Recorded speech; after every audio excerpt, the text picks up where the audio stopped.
Hey, it's Matt Bridgewater at Gem Products. I want to take a minute and talk to you about rust.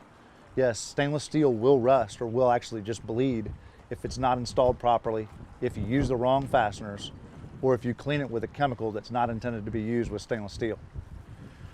This is an example of a hinge with a rusty screw. As you can see, the screw is rusting really bad, but the hinge looks great. We recommend using 316 stainless steel fasteners or chrome plated 316 stainless steel fasteners to give you your best chance of avoiding corrosion.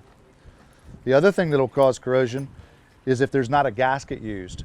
We recommend using either 3M 5200, a 3M VHB gasket, or any type of gasket that will keep salt water from getting underneath your stainless steel. If salt water gets up underneath your stainless steel, then it will cause bleeding. The reason it causes bleeding is because the oxide layer is damaged. Stainless steel is stainless because it has an oxide layer over top of the steel. Remember, stainless steel is more than 60% iron. If you damage the oxide layer, you don't allow the chromium and the nickel to do what they're supposed to do to keep your stainless from bleeding. Another problem that we see very often with stainless steel is when somebody uses a chemical on the stainless steel to try to clean it up. While on-off is designed to use rust, it also ruins the passivation layer on your stainless steel. I see a lot of times on the internet people suggest using Snowball. While it's perfect to clean your toilet bowl, it will make all of your stainless bleed really bad. Same thing with Rust Away. These products are meant to get rust off of fiberglass. If you have a piece of stainless steel that's bleeding, simply remove the product, clean it with soap and water or some wax, and reinstall it with the proper bedding as found on gemlux.com, and you won't have any more problems.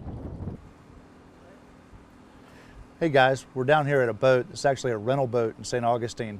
It's a new boat, it's about a year old. And I've got 3 different pieces of stainless steel here I want to talk about. In fact, we only make one of them. This handle is made by a friend of mine, and this bimini top latch is made by another friend of mine. So we got 3 different parts, all from different suppliers.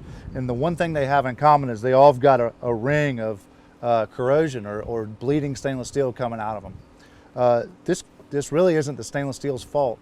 The problem here is an improper installation. There was no gasket used in any of these applications. If the builder had used a gasket when they installed the product, either 3M 5200, some type of silicone, the 3M VHB gasket like I talked about before, or even just a rubber gasket cut to fit this part. As you can see, on one side of the hatch we've got a half of our hinge with no rust at all. The reason that is because the hatch here is plastic and it's acting as its own gasket. Over here on the fiberglass does not work as a gasket. So we've got the ring of fire, if you will, coming out from around the hinge. It's easy to fix this yourself. All you'd have to do is take the screws out. I'd throw them away and get some new 316 stainless steel screws or some chrome plated screws. And then I would put a gasket on there, clean it up really good, and reinstall it, and you'll never have a problem. There's nothing wrong with the metallurgy on any of these pieces. It's an installation issue and it's easily resolved. Now that we've looked at those examples, let me talk to you a minute about how to properly install stainless steel. For years, the standard in the industry has been 3M 5200 or its equivalent. You can use 4200 as well. If you use enough of this, and if you do it properly, this is a wonderful product to install hardware with. The only downside to using a silicone-based or a 3M based or I call it goopy putts is that it leaks out all over the place and you have to clean it up. A lot of times it'll get on your clothes. But if you use this product, you need to use a lot of it and fully bed your stainless steel in the 3M product. We started experimenting with some different options. The first thing we started using was just some silicone rubber. And a lot of our latches come with a silicone rubber gasket. If you have this product, the silicone rubber gasket or one similar, you don't need to use the 5200 or any type of other gasketing because we're getting 100% seal on the deck where the latch touches, so salt water cannot go underneath the product. A new product we're using is a product from Kelcom.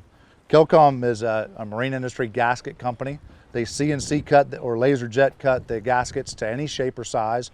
These are the gaskets that they made for our cleats. We're not in the gasket business, but we do recommend this product, and we recommend that you install the products with a Kelcom gasket or a silicone gasket or 3M 5200.